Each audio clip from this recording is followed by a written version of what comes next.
บัดอันนี้ได้จ้ะเฮ็ดได้ทมเองบ่อนอันนี้แม่พวกความเจริญน้ำพวกมาเอาดินอ๋อแล้วตัวม่านเขามาเบียดเบียดเอาไปได้มาลูกช่างรถขึ้นบ่ให้เฮ็ดให้แม่เฒ่าเด้อลูกเคยเป็นหัวหน้าอันนี้ลูกเคยคือทางผู้เป็นแม่ตู้นี่หาทางผู้ที่ว่าเพิ่นมาเฮ็ดทางนี่หาเอื้อหาแห้งเอาดินมาถมให้ในเด้อว่าซั่นติพอได้ปลูกเขื่อนพอได้ปลูกกระต๊อบใส่แต่ว่าผู้อันเป็นลูกเคยนั่นอดีตลูกเคยนั่นมาห้ามมารถช่างหารถขึ้นโลกเอ้าหายาตัวคือเตียงบ่เตียงบ่ลงมาหาให้เตียงเพิ่นลงมาหาเพิ่นก็ครบเบิดได้ฮะเพิ่นลงมาครบเบิดได้ผ้าห่มกับพื้นนึง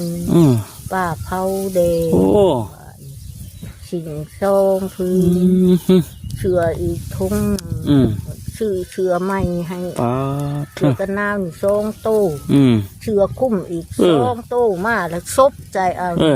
ซบใจกระโตแม่แล้วก็ให้แม่นั่งแบบนี้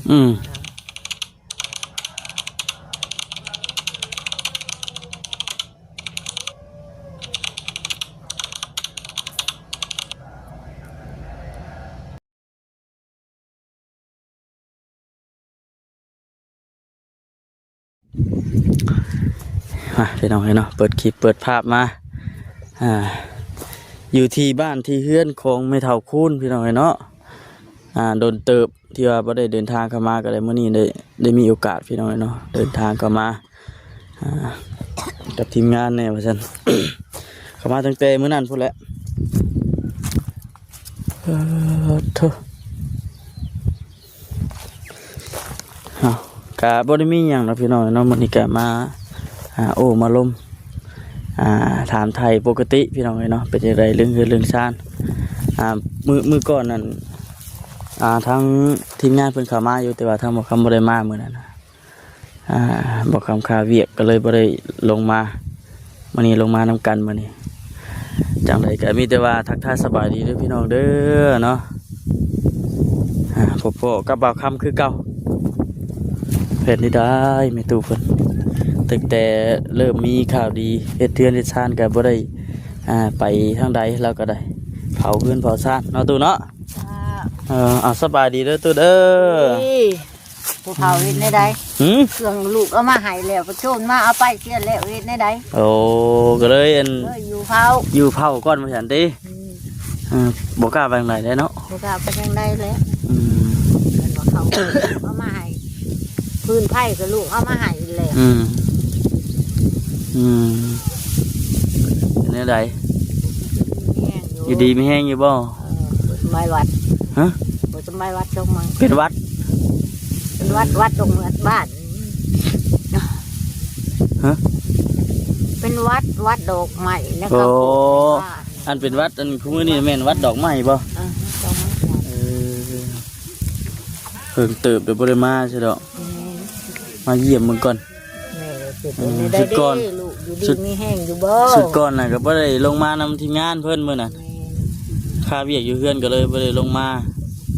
มื้อนี้ลงมาจอบมาเยี่ยมเบิ่งว่าซั่นเป็นได้ซั่นเรื่องเฮือนเรื่องชานเพิ่นว่าจังได๋เรื่องเฮือนเรื่องชานก็ทางสร้างมันยังได้เพลงไปลึกเอาเพิ่นว่าแนวใดก็แม่เพิ่นว่าทั้งเพิ่นมีเงินอยู่แต่ว่าหาละเอาค่าสร้างกันบ่ค่าสร้างแม่เราว่าคันได้ลงหาละแล้วนักโพดมันก็เต็มที่พวกลูก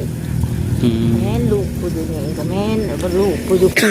เต็มที่ลูกว่าแม่เราว่าคันว่าเป็นแท้บ้านน่ะแม่ก็บ่อยากเอาอีกเลยจะขอให้งานบ้านเมืองเท่านั้นแหละให้เพิ่นชดให้เพิ่นซอยขอเหือขอแห้งคิดได้เนาะขอแห้งหลานคือช่องหลานก็ว่ากันเนาะก็ว่ากันอันนี้ตะกี้นะพังแน่ลูกเอ้ยตะกี้นะคือว่าได้ยินข่าวว่าเท่าไหร่ตะกี้เพิ่นว่า13 ล้าน13 ล้านปุ๊13 ล้านครับมีป้าย13 ล้าน13 ล้านก็เป็นเท่า คือป้ายอีกบาทนี่พันน้ำมันก็ให้ซื้อให้อีกมันนะโอ้โอ้ก็คือเห็นบุกลูกคือกันลูกอยู่ใกล้คนแม่ก็คือเห็นคือกัน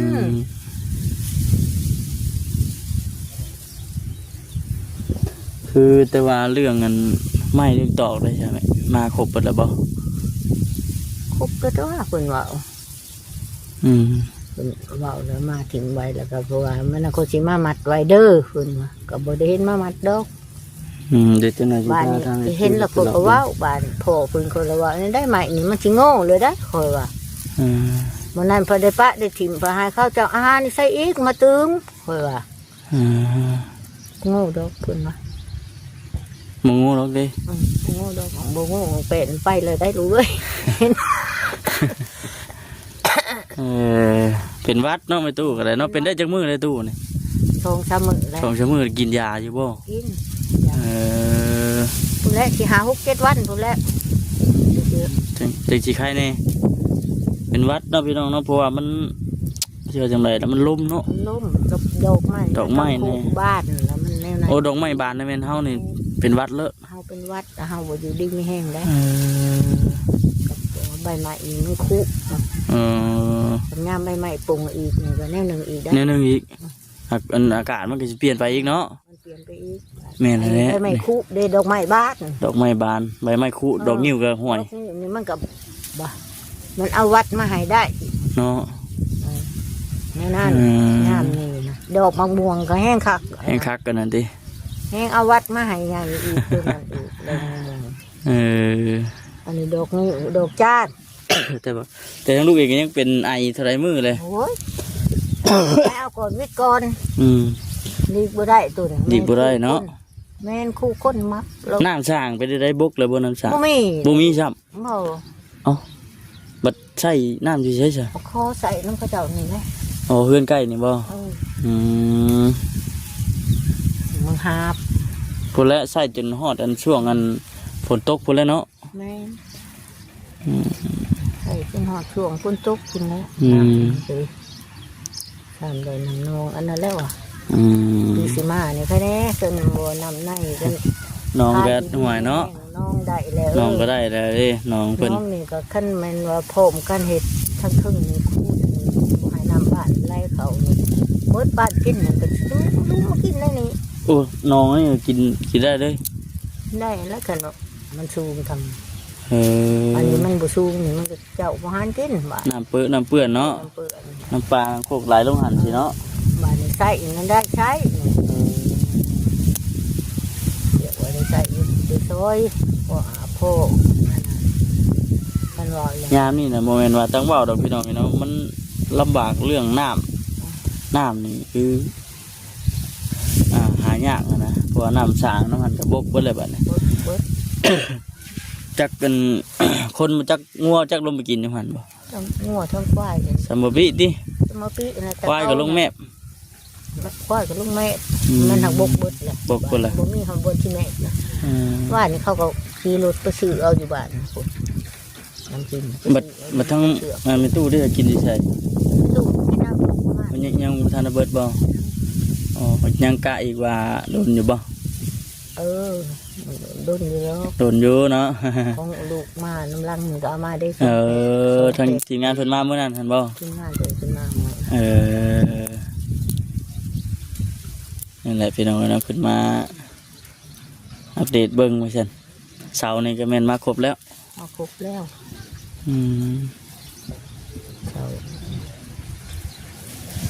เป็นเสากลมพี่น้องเนาะเป็นเสากลมไม่เสือกแน่ไม่หลอดแน่ไม่เสือกแน่ก็คือในได้ผู้สาวมันคือสร้างนี่เป็นสร้างในบ้านนี่บ่สร้างในบ้านนั่นแหละบัดอันนี้ได้ใช่เฮ็ดได้ทมเองบอนอันนี้แม่พวกความเจริญน้ำพวกมาเอาดินตัวม่านเขามาเบียดเบียดเลยมาลูกช่างรถขึ้นบ่ให้เฮ็ดให้แม่เฒ่าดิลูกเคยเป็นหัวหน้าอันนี้ลูกเคยคือทางผู้เป็นแม่ตู้นี่หาทางผู้ที่ว่าเพิ่นมาเฮ็ดทางนี่หาแห้งเอาดินมาถมให้ในเด้อว่าซั่นติพอได้ปลูกเขื่อนพอได้ปลูกกระต๊อบใส่แต่ว่าผู้เป็นลูกเคยนั่น อดีตลูกเคยนั่นมาห้าม มาหลุดสั่งหาหลุดขึ้นโลก เอ้า หายาหมอเฮ็ดให้ อืม เขาก็ยาเลยที่เขาก็พูด ยังบ่ได้แล้วซั่นบ่นี่นะ ยังไม่ได้แล้วเลย เพราะแต่ว่าบ่ได้เห็นเกี่ยงเห็นก้อยเลยพี่น้องเนาะ ก็เห็นแล้วมันก็เพียงมันก็อันนั้นพบปุ๊กได้แล้วอันนี้สิปุ๊กได้ โอ้มันสิปลุกได้อันนี้เนาะ ทั้งที่ดีเลยปุ๊กว่าสั่นโลดดีกว่าได้ไปคูณเอา ดินเพียงเลยติ ได้มันยังสิเพียงเลย อืมโอ้เนาะเพิ่นมาแล้วเพิ่นเห็นบ่ เห็นเด้ เพิ่นว่าลูกหลานเพิ่น หึ เพิ่นว่าลูกหลานเพิ่นนะครับรถน่ะ อืมลูกหลานเพิ่น เพิ่นว่าลูกหลานเพิ่นขับไปเลยบัดนั้นมือใหม่มาว่าโลดไผจักได้ดิ้นคูณเฮือน บอกเขาเด้อให้เขามาไปซื้อเอาเด้อนำเขารถมัน4เซนเขามากวาดให้เรียบร้อยจ้าเว้าให้ ว่าให้แม่ตู้พังอ่ะ เว้าน้ำแท้จังบาทใช่ ว่าในไทยกลางบ้าน ก็สิเว้าใช่แม่นี่แหละคันว่าข่อยอยากได้ดินของแท้บ้านบ่ได้มีผู้ใดเอาดินให้เถื่อนเด้ อืม มีแต่แม่นี่อยากได้ดิน แม่นอันนั้นเนาะคำซ้ำบ่ใช่ได้ติ ซ้ำว่าใส่แล้วลูกเอ้ยซ้ำนั่นก็พอเลยนะ ช่างเป็นเนาะ แทนที่ก็เขาเจะเฮ็ดให้แล้วเขาเจ้าก็สิเฮ็ดให้แล้วหังก็กวาดบุญเตียวแม่ขึ้นมาเฮือนข้าวเดียวข้าวเดียว ตะกี้แม่ตู้อยู่ใช้สามมื้อน่ะ มื้อเขาเฮ็ดอันนั้นก็ยืนว่าน้ำหัวหน้าเขาอยู่ในนี้ แต่ว่าตอนอดีตลูกเคยมาได้ใช่ มาจะพูด มาแล้วเพิ่นเว้าใช่แม่ตู้บ่ มาแล้วแม่แล้วออกแต่หันแต่เขาหันเข้ากวาดยันรุดเขาก็เขาไปฝุ่นนะแล้วขึ้นมาอยู่เฮือนมานั่งอยู่เฮือนมาหน่อยนึงสั่งเขาเอาหลุดขึ้นหลุดไปเลยเด้อตัวบ้านว่านั่นนี่แหละคือว่าอันนั้นก็แม่นรีไปเลยเด้อก็เอาหลุดขึ้น พอจังหวะอดเจาะอยู่เลยพี่น้องนะเนาะบ่ได้เกี่ยงบ่ได้ก้อยดอกนะชาวบ้านเนี่ยจะว่าสิต้องถมไปฮอดพุ่นบ่เดี๋ยวเนาะ จะเข้าในจิกวาดไปให้มันเพียง ให้มันเพียงกันเนี่ยได้ให้มันมีสดในอันนี้มันสิปลุกได้ได้อันนี้มันสิลม กูสิเฮ็ดกังยากกูสิแม่บ่ให้เฮ็ดซ้ ปรีมันหกก็ชื่อไปซั่นติ ำมันหกอย่าลูกปุ๊บให้ซื้อลูก โอ้ยเนาะ อันนี้เฮ็ดได้กวาดเลย ทะเบียนเฮาก็คิดว่าเพิ่นสิเฮ็ดให้มันจุบเจือแล้วเนาะคิดว่าผู้นั้นบ่มาบอกก็คือสิจุบเจืออยู่ดอกพี่น้องเนาะ เจือ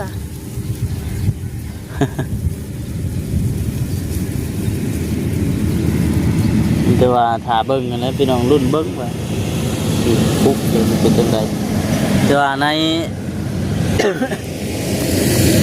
แต่ว่าในตอนนี้น่ะคือยังบ่ทันได้จังได๋จะทางบ่แสนเพิ่นมาแจ้งงบบ่มื้อเพิ่นมาว่านี่ได้ ก็เซ็นบ่กิน แม่นไหม มาว่าราคาสร้างนี่นะงบ อ๋องบราคาสร้างมีแล้ว เอาสร้างนี่ มีแล้วเนาะ5ล้านเนาะ เอาละ ตะกี้น่ะเพิ่นว่า13ล้าน แต่ว่ามันแพงโพดเลยแล้วบัดนี้เพิ่นยังสิขอเบิ่งนะหาละ เพิ่นสิลดลงให้อีกบ่เด้ แล้วเพิ่นสิลดลงให้บ่หรือบ่แม่แล้วบ่ให้เอาขึ้นฮอด5ล้าน แม่ให้เว้า3ล้านโอนำ3ล้าน เนาะ คันว่าบ่ได้3แล้วดื่มขึ้นสักหน่อยคือละยับขึ้นคอย นับขึ้นอีกเนาะ ยับขึ้นหันมันก็นักโผล่เลยในใส่เหือนคือพ่อใหญ่โคกับอีต้นพวกลูกคือกันลูกนี่เด้เป็นลูกคุณเด้ แม่นหั่นแหละพี่น้องเนาะ แม่คิดว่า5%ปลุกให้มาซื้อเอาไก่มาเขากินชูมาสวยขอความช่วยเหลือชูเด็กก็ได้ลูกโคชาวบ้าน ชาวบ้านเพิ่นมาซอย แต่แล้วมีแต่ว่าอันลองอันนั้นเพิ่นก่อนอีกก่อนลองต่อราคาเพิ่นหั่นแหละว่ามันได้ซำใดกะว่ามันสมมาพาควรแล้วก็จังเฮ็ด จะให้ลูกเฮ็ดแต่มันนักอลีเลยเศร้าสิขอเพิ่งประสุน เห็นว่ามันกะว่ามันแบบเพิ่นบ่ลดให้กะ เฮาก็อันนี้มือประสุนปลูกเข้ามาสวยฮะเล็กน้อยแล้วอยู่เอ้ยก็นี่นะความช่วยเหลือซึ่งกันและกันเลย แม่น นี่บักเล็กคุงเด็กแล้ว13 ล้าน ไป ป่ายมันจะเท่าได้อีกมันว่าวป้าตัวก็เช่าได้ลูกเช่าได้ แม่บ่เคยเห็น บ่เคยเห็นที่เทื่อบ่ บ่เคยเห็นได้ย้อนนี่นะแม่ก็ เออ เดี๋ยวว่าวได้ว่าวเอาโคตรดอก จะไม่เพิ่นมาส่งมื้อใดซั่น มาส่งลูกเมื่อหันก็มืออื่นมาหันก็เอามา คือว่าอะไรพี่น้องเนาะ แม่ก็บ่ตาได้บ่ แม่น ไม่ได้ลูกเอาแล้วก็เอา อะไรบัดนี้ก็มีแต่ว่าพังเบิ่งบัดนี้รอเบิ่งก่อนว่าราคานี่เฮาสิลดต่อได้บ่หั่นนะแต่ถ้ามันพอสมมาพระควรก็คือทำเอาคำว่านะก็นอนสมมาพระควรก็แม่นเอา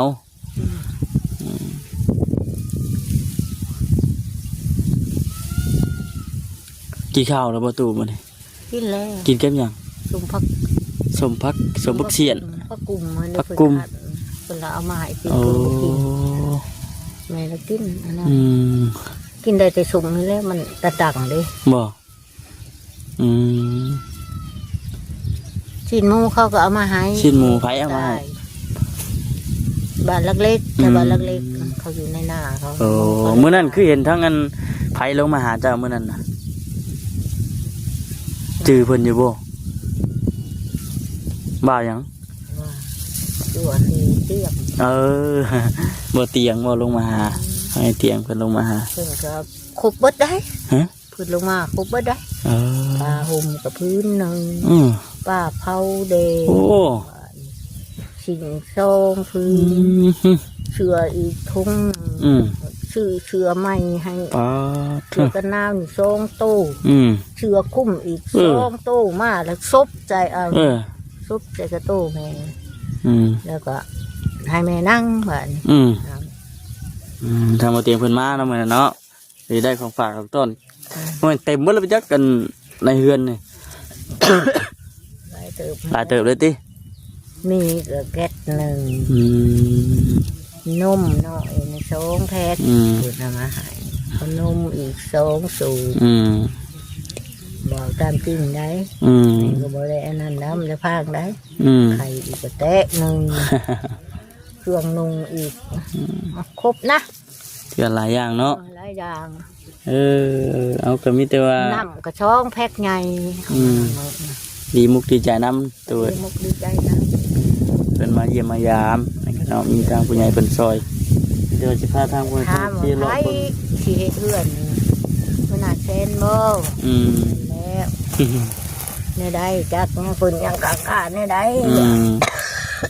เห็นอยู่ครับไปเบิ้งอยู่คลิปไม่ตู้เพิ่นก็ได้เบิ้งสิไปเลาะเบิ้งชาวเพื่อนก็เด้อเบิ่งนี่เด้อเดี๋ยวพอดีจังเข้ามาล้มกันใหม่อีก ยังมาทันได้เมื่อดอกพี่น้องเลยเนาะเคยตัวสบายดีก่อนสบายดีเดี๋ยวเพื่อนเพิ่น